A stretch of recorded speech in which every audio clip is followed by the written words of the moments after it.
కొద్దిసేపు మాత్రమే ఆదివారం లాగా గంటల గంటల వాక్యం ఏమన్నది ఈ రోజున. కానీ ముఖ్యమైనటువంటి సమయం దేవుని వాక్యం ఈ రోజున మనం వినకపోతే ఈ పాటలు, ఈ స్కిట్స్, ఈ గిఫ్ట్స్ ఇవన్నీ కూడా వ్యర్థమైపోతుంది. మరి ముఖ్యంగా దేవుడి కార్యక్రమాన్ని జరిగించడానికి ఉద్దేశం ఏంటి అంటే, ఈ కార్యక్రమ రూపంలో ఆయన చిత్రంలో ఉన్నటువంటి బిడ్డలందరూ వస్తారని, ఆయన మాట్లాడాలి అని ఆశతో ఈ కార్యక్రమాన్ని మీ అందరి కోసం దేవుడే ఏర్పాటు చేసి ఉన్నారు. ఇది మా వలన జరిగే పని అస్సలు కాదు. మాకు అంత అర్హత లేదు, అంత సామర్థ్యం లేదు. కేవలము ఆయన సెలవిచ్చున్నారు కనుక ఆయన ఈ దీనుల ద్వారా ఈ కార్యక్రమాన్ని పరిచర్యను ముందుకు నడిపిస్తూ ఉన్నారు. ప్రియులారా, ఒక్కసారి దేవుని స్తుతిద్దాం. హల్లెలూయా. పిల్లలందరూ సైలెంట్గా ఉండాలి, అటు తిరగకూడదు. కేవలం కొన్ని నిమిషాల్లోనే వాక్యాన్ని అలాగే కార్యక్రమాలు తీర్చుకుందాం. యెషయా గ్రంథము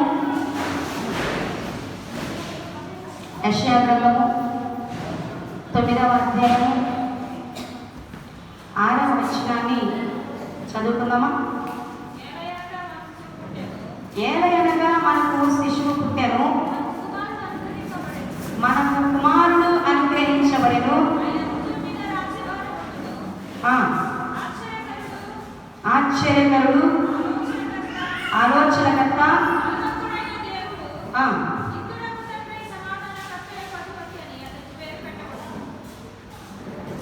సమాధానకర్తకు అధిపతి అని ఆయనకు పేరు పెట్టబడేది.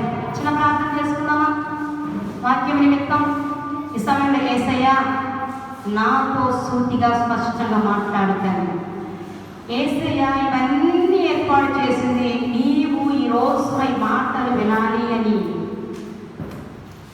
నీవు ఈ మాటలు వినాలి అని ఆయన హృదయము ఎంతో ఆశపడతా ఉన్నది. ఈ ఒక్క క్షణం నువ్వు కూడా నీ హృదయపూర్వకంగా ఆశతో అడుగుతావా, ప్రభువా నీ దాసురాల ద్వారా నాతో మాట్లాడవా నాయనా అని ప్రార్థన చేసుకుంటే నీ హృదయ వాంఛను దేవుడి రోజున తీర్చి నీతో ముచ్చటించి నువ్వు సంతోషంగా నీ గృహానికి తిరిగి వెళ్ళినట్లుగా నిజమైన క్రిస్మస్ ఈ సంవత్సరం నీవు నీ కుటుంబం జరుపుకున్నట్లుగా దేవుడు సహాయం చేయబోతా ఉన్నారు. మహాపరిశుద్ధుడా, పరమ తండ్రి, మా తండ్రి పరిశుద్ధమైన బంగారు పాదాలు వందనాలు స్తోత్రాలు చెల్లిస్తున్నాను ఆయన. మరొకసారి డిసెంబర్ 17వ తారీఖున ఈ సమయంలో మాకు ఇచ్చిన ఈ వాక్యాన్ని బట్టి నీ సన్నిధిలో సజీవంగా నిలబడటానికి చూపిన కృపను బట్టి స్తుతిస్తున్నాం. నీ దీనత అవసరాన్ని నన్ను నిశ్రోజాన్ని పూర్తిగా మరుగు చేసి కూడి వచ్చిన నీ ప్రియ ప్రజలతో మా అందరితో మాట్లాడి మీరు మాత్రమే మహిమ ఘనత ప్రభావం పొందుకోనమని యేసయ్య అత్యున్నతమైన నామాన అడిగి ప్రార్థించి వేడుకుంటున్నాము తండ్రి, ఆమేన్. ఇది క్రిస్మస్ అనగానే ప్రతి చర్చిలో క్రిస్మస్ గురించి మాట్లాడేటప్పుడు ఈ వాక్యాన్ని ఎక్కువగా ధ్యానం చేస్తూ ఉంటారు. ఈ రోజున ఒక ప్రత్యేకమైన ఒక క్రొత్త గానాన్ని మీకు కనపరచాలని వాక్యం ద్వారా దేవుడు ఆశపడతా ఉన్నారు. ఇక్కడ రాయబడిన మాటలు ఒకసారి మనం జ్ఞాపకం చేసుకుంటే, ఏలయనగా మనకు శిశువు పుట్టెను, మనకు కుమారుడు అనుగ్రహింపబడెను, ఆయన భుజం మీద రాజ్యభారములను, ఆశ్చర్యకరుడు, ఆలోచనకర్త, బలవంతుడైన దేవుడు, నిత్యుడకు తండ్రి, సమాధానకర్తకు అధిపతి అని అతనికి పేరు పెట్టబడు. ఇక్కడ కొన్ని పేర్లు ఇవ్వబడ్డాయి, మన దేవునికి సంబంధించిన పేరు. ఆ దేవుడు ఎవరో మనందరికీ తెలుసు. ఓకేనా? మనం ఏ దేవుడిని సేవించుతున్నాము? యేసుక్రీస్తు ప్రభువారిని మాత్రం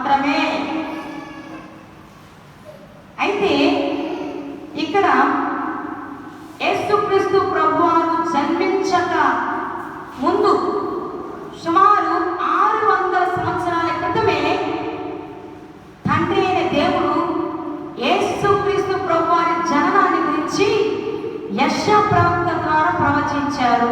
హల్లెలూయా. అంటే ప్రవచనం అనేది ఏంటి? జరగబోయే దానిని ముందుగా తెలియచేయటమే ప్రవచనం. జరగబోయే సంగతులను బయలుపరిచేటువంటి శక్తి సామర్థ్యాలు మనం సేవించుచున్న యేసుక్రీస్తు ప్రభువారికి మాత్రమే, అనగా పరిశుద్ధాత్మ దేవునికి మాత్రమే సాధ్యం. ఇది ఖచ్చితంగా జ్ఞాపకం ఉంచుకోవాలి. యేసయ్యకు తప్ప పరిశుద్ధాత్మ దేవుని ద్వారా కాకుండా ఇంకా ఏ ఇతర మార్గాల ద్వారా జరగబోయే సంగతులు ఎవరికి కూడా తెలియపరచబడలేవడవు. అది మన దేవుడిలో ఉన్నటువంటి గొప్ప భాగ్యము. జరిగిపోయి అయినా చెప్తారు ఎవరైనా. సోదోని వచ్చి కూడా చెప్తారు పుట్టింటి మాట. సోదమ్మ సోదో అనుకుంటూ వచ్చేవాళ్ళు కూడా కాకమ్మ కబుర్లు ఇట్లా జరిగింది కదా. ప్రస్తుతం జరుగుతున్న సంగతులు కూడా మనకు తెలుసు కనుక ఏ మనిషి అయినా చెప్తా ఉంటాడు. అపవాది ఉన్నారు, అపవాది కూడా జరిగిన మనకి జ్ఞాపకం చేస్తూ ఉంటాడు. వాడు కూడా ప్రస్తుతం గురించి మనిషికి తెలుసు, గతం గురించి అపవాదికి కూడా తెలుసు. బట్ సాతానికి మనిషికి కూడా తెలియనటువంటి సంగతి జరగబోయే సంగతి. అది పరిశుద్ధాత్మ ద్వారా తండ్రి అయిన దేవుడు మనకు బయలుపరుస్తారు. ఇక్కడ ఒక శిశువు పుట్టబోతున్నాడు. ఆయనకు ఇదిగో ఇన్ని పేర్లు ఉంటాయని దేవుడు ముందుగానే తన ప్రవక్త ద్వారా, తన సేవకుడి ద్వారా బయలుపరిచి ఉన్నాడు. ఈ రోజున మీకు గతము తెలిసామో ప్రస్తుతము తెలిసామో మీ భవిష్యత్తు మీకు తెలియని వాళ్ళు ఇక్కడికి వచ్చి కూర్చున్నారు. హల్లెలూయా. కానీ మీ భవిష్యత్తులో మీరు ఏమై ఉన్నారో, దేవుడు మీ పట్ల ఏ ఉద్దేశాన్ని కలిగి ఉన్నాడో మీరు కనుక ఆసక్తిని వినదలుచుకుంటే, చెవిని ఆలకించగలిగితే, ఈ రోజున ఇప్పుడే ఈ సమయంలో నీ జీవితంలో, నీ కుటుంబంలో నువ్వు చేసిన పరిచర్యలో దేవుడు ఉద్దేశించిన సంగతి ఏమిటో, ఏమి జరిగించబోతున్నాడో, ఏమిటి ఆ నూతనమైన మార్పులో, ఏమిటి ఆ నూతనమైన కార్యంలో దేవుడి రోజున తన ఆత్మ ద్వారా సరగబోతున్నాడు. హల్లెలూయా. ఏమేమి పేర్లు ఉంటాయి ఇక్కడ? ఆశ్చర్యకారుడు. ఒక్క నిమిషం దాన్ని. మన దేవుడికి ఏం పేరుంది? ఆశ్చర్యకారుడు. దీనికంటే ముందుగా క్రిస్మస్ ఆరాధన పెట్టుకున్నాను కనుక ఫస్ట్ యేసుక్రీస్తు జన్మించక ముందు ప్రవచనాల నెరవేర్పు జరిగే టైంలో గాబ్రియేలు దేవదూత ద్వారా దేవుడు కన్య అయిన మరియను దర్శించడం జరిగింది.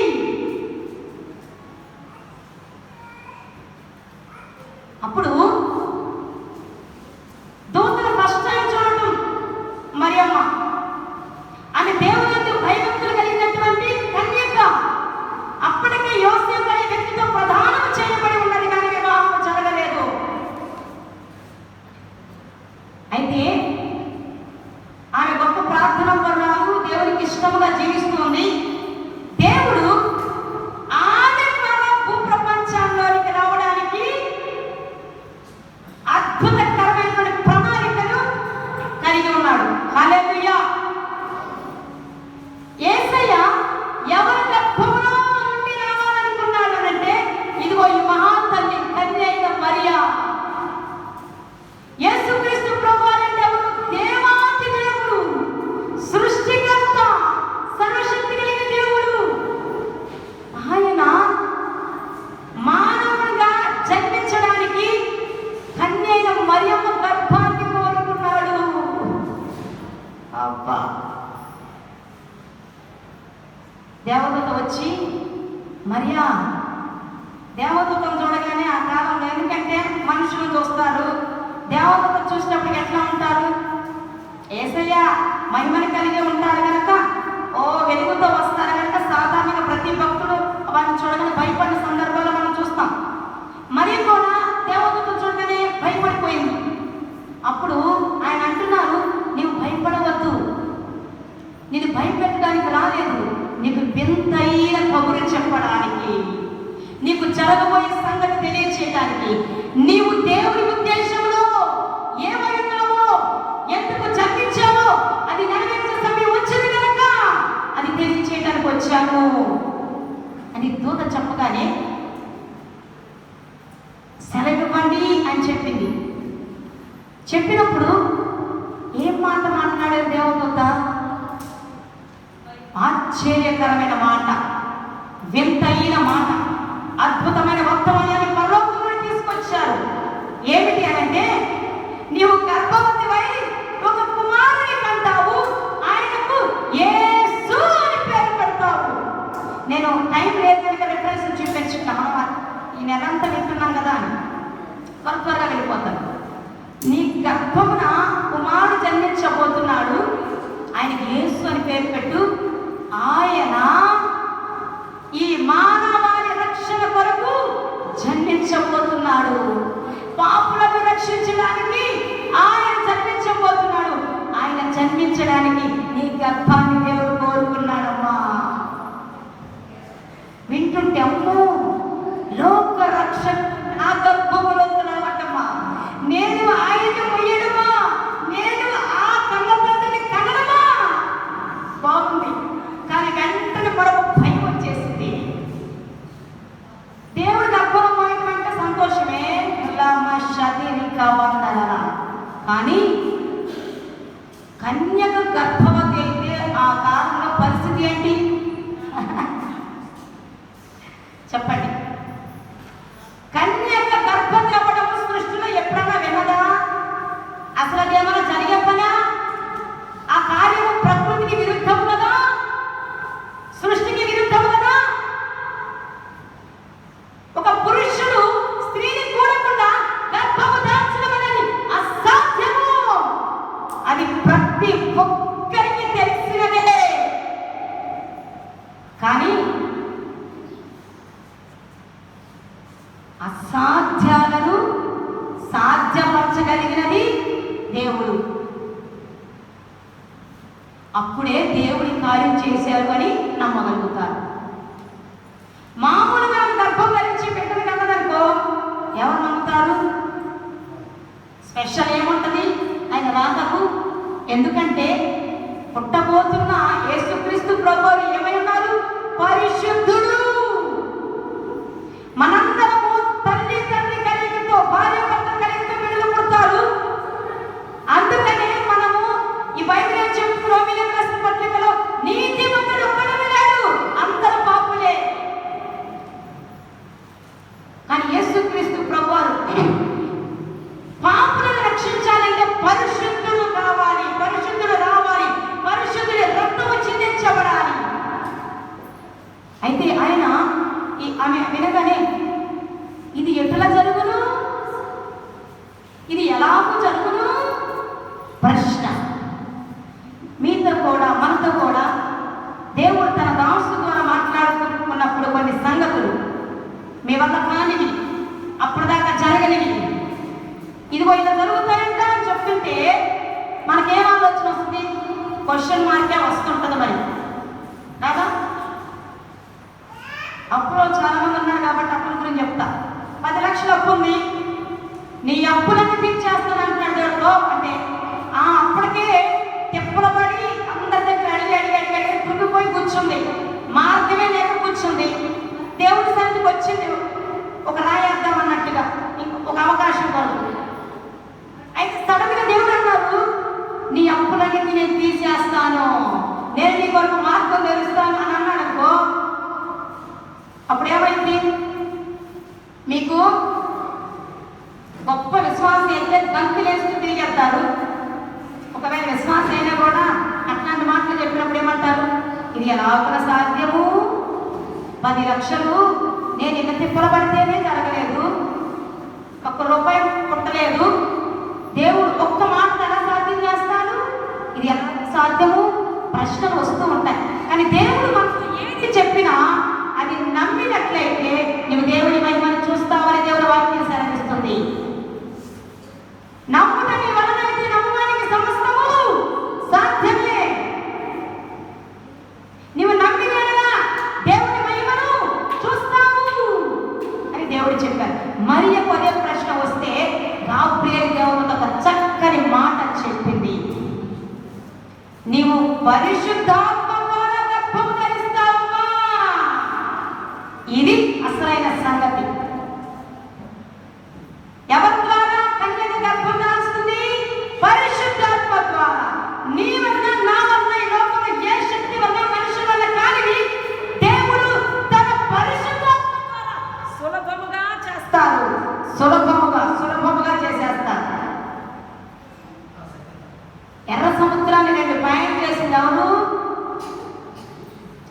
గోడ కూల్ చేసింది ఎవరు? మోషే ద్వారా, యెహోషువ ద్వారా చేశాడు. వారిలో ఎవరున్నారు? పరిశుద్ధాత్మ దేవుడి ద్వారా సాధ్యమైంది. అమ్మా మరియా, భయపడద్దు. నీకు ప్రశ్న రావడం ఓకే, ఇది పరిశుద్ధాత్మ ద్వారా జరిగే క్రియ. ఆమెకు తెలుసు పరిశుద్ధాత్మ దేవుడి ద్వారా గొప్ప కార్యాలు జరుగుతాయి. ఆమె విశ్వాసం. అయితే నీ చిత్తమే నెరవేర్చబడును కాక అన్నదా? అట్లయిపోతే నేను కన్యకి కాబట్టి గర్భం ధరిస్తే ఇంకా నన్ను పెళ్లి కాదా, నన్ను పెళ్లి చేసుకుంటానని విడిచిపెడతాడు, నన్ను ఈ లోకమంతా ద్వేషిస్తుంది, అవమానిస్తుంది, అనుమానిస్తాడు, వద్దు, నేను ఎందుకు పడాలి వేస్ట్గా ఇవన్నీ అన్నదా? ఆమెకు తెలుసు కన్యక గర్భవతి అయితే లోకంలో వచ్చే నిందలు తెలుసు, అవమానాలు తెలుసు, ఇంకా పెళ్లి కాలేదని తెలుసు. ఇది ఎలా వచ్చిందని సూటిపడి ప్రశ్నలతో నిందలతో హింసిస్తానని తెలుసు. దేవుని చిత్తం నెరవేర్చడం అనేది సులభతరమే కాదు, కష్టతరమే. కానీ దేవుని సహాయం వలన వాటిని మనం ఖచ్చితంగా నెరవేర్చగలుగుతాము. ఈ పరిచర్య అలాగే వెళ్తుంది. అయితే దేవుని ప్రియులారా, నీ చిత్తమే నెరవేర్చబడును గాక అని చెప్పినప్పుడు దేవుడు తన ఆత్మ ద్వారా ఆమె గర్భములో నుండి యేసుక్రీస్తు ప్రభువారిని భూప్రపంచానికి అడుగు పెట్టించాడు. ఈ రోజున అది ఒక ఆశ్చర్యకార్యమా కాదా చెప్పండి? మరియ దేవుని ప్రణాళికలో ఉన్నది. ఆమె సమయం వచ్చినప్పుడు ఆమె జీవితంలో ఆశ్చర్యకార్యాన్ని దేవుడు జరిగించాడు లేదా చెప్పాలి. ఈ రోజున మీరు ఆశ్చర్యపడే సంగతి నేను చెప్పనా? మీ జీవితాన్ని కూడా మీరు ఊహించని వింతైన అద్భుత కార్యాన్ని దేవుడు జరిగిస్తానంటున్నాడు. ఆమేన్. చెప్పలు కొడతారే సరి ఒకసారి. మీ జీవితంలో, నా జీవితంలో ఒక ఆశ్చర్య కార్యాన్ని, ఒక అద్భుత కార్యాన్ని, ఒక అసాధ్యమైన కార్యాన్ని సాధించేస్తానంటున్నాడు. నమ్ముడు మీ వలనైతే నమ్మకానికి సమస్తము సాధ్యమే. అయితే మీరు కూడా ఏమనాలి? ఈరోజు ఏం చెప్తున్నాడో, దేనికి లోపడుతున్నాడో, ఏం చేయమంటున్నారో దాన్ని నమ్మి లోపడినట్లయితే మీ జీవితం ద్వారా కూడా దేవుడు గొప్ప కార్యం చేస్తాడు. హల్లెలూయా. అయితే ప్రియులారా, అందుకని చెప్తున్నా, ఆయన పేరు ఆశ్చర్యకరుడు, ఆశ్చర్యకరుడు, అద్భుతకరుడు. ఈ రోజున మీ జీవితంలో అద్భుత కార్యం దేవుడు జరిగించాలి అని అంటే ఏం చేయాలి తెలుసా? యేసయ్యను మీ నిజ రక్షకులుగా మీ హృదయంలోనికి ఆహ్వానించాలి. ఆనాడు కన్య అయిన మరియ తన గర్భంలోనికి యేసయ్యను ఆహ్వానించింది. అప్పుడే పరిశుద్ధాత్మ కార్యము ఆమె జీవితంలో జరిగింది. యేసయ్య కలిగిన దాకా, కొంచెం పెంచిన దాకా ఏమైనా బాధ అనిపించిందేమో కానీ ఈ రోజున చరిత్రలో యేసయ్యతో పాటుగా యేసయ్య తల్లి అని చెప్పిన భాగ్యము మరియమ్మకు దక్కలేదా? చరిత్రలో ఆమె పేరు లిఖించబడలేదు. ఆమె గురించి ప్రతి క్రిస్మస్ వేడుకల్లో ప్రతి ఒక్కరు చెప్పుకోవడం లేదా ఒక మాదిరిగా. ఈ రోజున దేవుడు అంటున్నాడు, ఇంకా రక్షణ పొందిన వారలారా, ఇంకా మారు మనసు లేని వారలారా, ఇంకా బాప్తిస్మ అనుభవం లేని వారలారా, భయపడవద్దు. ఇది శుభవర్తమానము మీ కొరకే. యేసుక్రీస్తు ప్రభువాన్ని మీ హృదయంలోనికి ఆహ్వానించినప్పుడు ఆయన పరిశుద్ధాత్మగా మీలో జీవిస్తూ, మీతో ఉంటూ, మీ జీవితాల్లో అద్భుతాలు చేస్తూ మిమ్మల్ని ఒక అద్భుతమైనటువంటి వ్యక్తిగా ఈ ప్రపంచానికి చూపించాలని ఇష్టపడుతున్నాడు. ఈ కార్యక్రమం జరిగితేనే నీ జీవితంలో నిజమైన క్రిస్మస్ పండుగ. ఈరోజు ఎంత ఖర్చు వెచ్చించి మనకెవరు డొనేట్ చేస్తే వచ్చింది కాదు, ఆయన ఇస్తే వచ్చింది. ఎందుకు ఈ ప్రయాస అని అంటే నీకు రక్షణ పొందాలని ఎంత ఖర్చు. నువ్వు వేసే నీ హృదయంలోనికి ఆహ్వానించాలని, నీ పాపములు ఒప్పుకోవాలి మనస్ఫూర్తిగా అని, నీ పాపపు స్థితిని ఎక్కడైనా విడిచిపెట్టాలి అని. ఒక మాట చెప్పనా, అందరూ బ్రతకడానికి జన్మిస్తారు, పుట్టిన దగ్గర చాలా బ్రతకాలని ఆలోచిస్తారు. నా యేసు జన్మించినది మనందరి పాప నిమిత్తం చనిపోవడానికేనన్న సత్యాన్ని మీరు గ్రహించాలి. ఆయన మరణాన్ని ఒకసారి జ్ఞాపకం చేసుకోండి. ఆ కొరల దెబ్బలు, ఉమ్మి వేయించుకోవడం, నిందలు, అవమానాలు, హింస, మండుటెండలో మరణ వేదన, శిలువ వేదన, ఆ త్యాగము, నీవు రక్షించబడి పరలోకంలో ఆయనతో పాటు యుగ యుగాలు నివసించాలనే కదా. నీ నుంచి ఏ ఆస్తి పాస్తులు కోరుతున్నది ఆయన, నీ ప్రాణాన్ని కోరుతున్నది ఆయన, నీ ఆత్మ నరకానికి వెళ్ళకుండా నేను నీ కోసం త్యాగం చేసేసాను కదా. కానీ నీవు నన్ను ఇంకా నీ హృదయంలోనికి ఆహ్వానించకుండా నువ్వు ఎప్పటిలాగా పాపపు జీవితాన్ని జీవిస్తూ ఉంటే నీ కొరకు నేను పడిన శ్రమ ఏం కావాలి? నీకు రక్షణ ఇవ్వడానికి నేను చేసిన ప్రణాళిక ఏమవ్వాలి? ఈ ప్రణాళిక అంతా కూడా నీ కొరకే కదా. ఇక ఆలస్యం చేయకుండా మరియా దేవుడు ఏది చెప్తే అది నమ్మి లోపడినప్పుడు ఆమె ఈ రోజున ప్రపంచానికి ఒక వెలుగుగా, ఒక మాదిరిగా, ఒక సాక్షిగా, ఒక అద్భుతకరమైన వ్యక్తిగా దేవుణ్ణే తన గర్భంలో వస్తున్నటువంటి గొప్ప కన్యకగా పేరుగాంచింది. నీ జీవితంలో అద్భుతం జరగాలంటే ఆ అద్భుతకరమైన యేసుక్రీస్తుని హృదయంలోనికి రావాల్సిందే.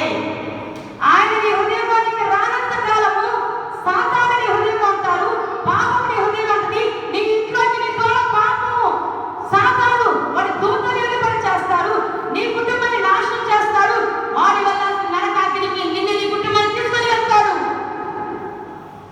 ఎంత ఘోర పాపనైనా ఇన్ని పాపాలు ఎందుకు చేసేవారని అడగడు దేవుడు. అయ్యా నీ తెలుసో తెలుగో నేను పాపాలు చేశాను, ఘోర పాపని నువ్వు ఆయన దగ్గరికి వెళ్ళి మనస్ఫూర్తి ఒప్పేసుకుంటే నీ పాపాలన్నీ ఒక్కటి కూడా జ్ఞాపకం చేసుకోకుండా ఆయన తన రక్తంతో కూడా చేస్తాడు. మరి రెండని జ్ఞాపకం చేసుకోడు, నీ చుట్టూ వాళ్ళు జ్ఞాపకం చేసుకున్నట్టుగా నీ భార్యని పాపని జ్ఞాపకం చేసుకొని మాటి మాటికి ఎత్తి హింసిస్తున్నట్టుగా నా యేసయ్య క్షమించిన పాపాలను జ్ఞాపకం చేసుకోడు. నువ్వు చేసిన పాపాలు సారీ అని చెప్పిన నీ భర్త మాటి మాటికి జ్ఞాపకం చేస్తూ హింసించవచ్చు, నీ తోడికోడని హింసించవచ్చు, నీ బంధువులు హింసించవచ్చు, నీ చుట్టూ ఉన్న వారు జ్ఞాపకం చేయొచ్చు. నువ్వు పలానా చేసావు కదా, ఇది చేసావు కదా. నా యేసయ్య దగ్గరకు వచ్చి నీ ఒప్పుకుంటే ఆయన నేను పాపిగా కాదు కదా, పరిశుద్ధుడుగా మార్చివేస్తాడు. యేసయ్య నీ హృదయంలోకి వస్తే మొట్టమొదటిగా అద్భుత కార్యం ఏంటి తెలుసా? పాపి పరిశుద్ధినిగా మార్చబడతారు. నేను ఇంకా పాపిగా ఉండడం దేవుని ఉద్దేశం కాదు. దేవుని ప్రియులారా, బాప్తిసం పొంది నీతిమంతునిగా యేసే కుమార్తెగా ఈ లోకానికి పరిచయం కావాలని ఆశపడతా ఉన్నాడు. బాప్తిసం పొందడానికి 4 సంవత్సరాలు సిద్ధపడమనేది అది వాక్యానుసారం కాదు. ఈ రోజు నా కుమారుడా, నా కుమార్తె, నీవు నా ఉద్దేశంలో ఉన్నావు. నువ్వు భవిష్యత్తులో నాతో పాటు అక్కడ ఉండాల్సిన వాడివి, అక్కడ ఉండాల్సిన దానివి. నువ్వు నరకానికి వెళ్ళే పరిస్థితిలో ఉన్నావు. ఇప్పుడు నేనే నిన్ను పిలుస్తున్నా. నా గాయపడిన హస్తాలు నీ కొరకు చాచి ఉంచాను. ఈ రోజన్నా నీ పాపం నా యొద్దకు వచ్చి ఒప్పుకుంటే నేను కడిగేసి నేను నీలోకి పరిశుద్ధాత్మగా ప్రవేశించి మునిపెన్నడూ లేని జీవితాన్ని నేను నీకు ఇస్తాను. పరిశుద్ధాత్మ దేవుడు నీలోనికి వస్తే, యేసే నీలోనికి వస్తే, పరిశుద్ధాత్మ దేవుడు నిన్ను నడిపిస్తూ ఉంటుంటే నీకు అసాధ్యమైనవన్నీ సాధ్యమైపోతాయి. నువ్వు ఏది పలికిన దేవుడు దాన్ని సాధ్యం చేస్తా ఉంటాడు. నీ చుట్టూ దేవదూతలు ఉంటారు. నీ ద్వారా నీ కుటుంబం రక్షించబడుతుంది. నీ ద్వారా నీ కుటుంబం పరలోకానికి వెళుతుంది. నీ ద్వారా సమాజంలో ఒక వెలుగు వెలుగుతుంది. హల్లెలూయా. నువ్వు పరిశుద్ధురాలుగా మార్చబడాలి, రక్షణ పొందాలి అని నా దేవుడు ఈ క్రాంతి కార్యక్రమాన్ని నీ కొరకు ఏర్పాటు చేశారు.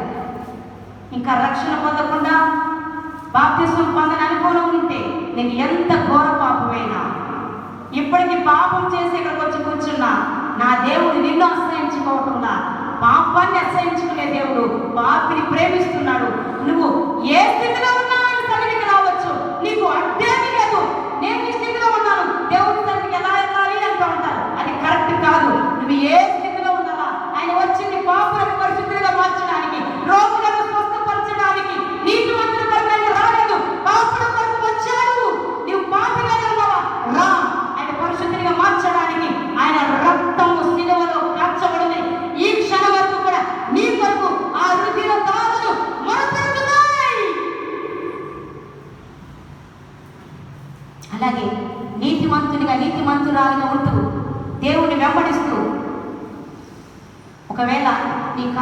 నీ కార్యాలు, నువ్వు ఎదురు చూస్తున్న కార్యాలు ఆలస్యమయ్యాయా? ఈ కాలంలో నీ జీవితంలో అద్భుతం చేయడం వరకు ఆయన టైం తీసుకున్నాడు. ఆయన మౌనంగా ఉన్నట్టు ఉన్నాడు. ఓ, నీతో చెప్పిన వాగ్దానాలు నెరవేర్చబడే సమయం ఇది. నీతో చెప్పిన ద్వారాలు తెరవబడే సమయం ఇది. నీ జీవితంలో గొప్ప కార్యాలు, అద్భుత కార్యములు జరిగే సమయం ఇది. విశ్వసించు. విశ్వసించిన వారు ఒకసారి చప్పట్లు కొడతారా? కేవలం విశ్వసించిన వారు మాత్రమే. హల్లెలూయా. నిశ్చయముగా ఈ మాటలు యూట్యూబ్ ద్వారా వింటున్న వాళ్ళు కానీ, ఇదిగో దేవుని సన్నిధికి వచ్చి వింటున్న వాళ్ళు కానీ, పిల్లల దగ్గర నుంచి వృద్ధాపులు ఉన్నటువంటి ఏ వయసు వాళ్ళైనా ఈ మాటలు కనుక విశ్వసించినట్లయితే మీ జీవితంలో ఆయన ఉద్దేశంలో సిద్ధపరిచినటువంటి కార్యాలు, ఫలాలు, ఆ గొప్ప కార్యాలను ఈ కాలంలో దేవుడు జరిగించబోతున్నాడు. ఆరాధన చేస్తూ మాట అన్నాడు దేవుడు, డిసెంబర్ అనే సంవత్సరానికి ముగింపట. నీ జీవితానికి ముగింపు కాదు, నీ దుఃఖానికి ముగింపు, నీ విచారానికి ముగింపు, నీ అప్పులకు ముగింపు, నీ కన్నిటికి ముగింపు, నీ పాత రోత బ్రతుకుకి ముగింపు కావాలని దేవుడు కోరుకుంటున్నాడు. కాబట్టి మన దేవుని పేరేంటి? ఆశ్చర్యకరుడు, అద్భుత కరుడు. ఆయన పేరు నజరేయుడైన యేసు క్రీస్తు. నిన్ను ఒక అద్భుతమైన వ్యక్తి ప్రపంచం చూపించాలని, తన ఉద్దేశాన్ని ద్వారా నెరవేర్చుకోవాలని దేవుడు ఆశపడుతున్నాడు. తన హృదయంలో స్వీకరించు. అలాగే నీతిమంతులైనటువంటి దేవుని ప్రజలారా, ఇంకా విశ్వాసంలో నిలిచి ఉండండి, సహించండి. దేవుడు అద్భుత కార్యములు జరిగించబోతున్నాడు. ఈ వాక్యము మనందరి హృదయంలో పరిశుద్ధాత్మ దేవుడు నీరు కట్టి నూరంతలుగా ఫలింపచేయుగాక. ఆమేన్. చిన్న ప్రార్థన చేయండి. ఇప్పుడు చెప్పిన మాటలను బట్టి, యేసయ్యా అద్భుతకరుడా, ఈ పదాలు పలకండి. చిన్నపిల్లలారా మీరు కూడా, ఆశ్చర్యకరుడా, నన్ను పరిశుద్ధిగా మార్చయ్యా. తెలుసో తెలియక చేసిన దోషాలు క్షమించయ్యా. నా జీవితంలో ఒక అద్భుత కార్యము జరిగించయ్యా. నన్ను ఒక అద్భుతకరమైన వ్యక్తిగా మార్చయ్యా. నీ సాక్షిగా నిలబెట్టుకయ్యా. ఇదిగో నా కుటుంబంలో అద్భుతం చేయి నాయన. నాయన మా కుటుంబంలో నువ్వు రా నాయన.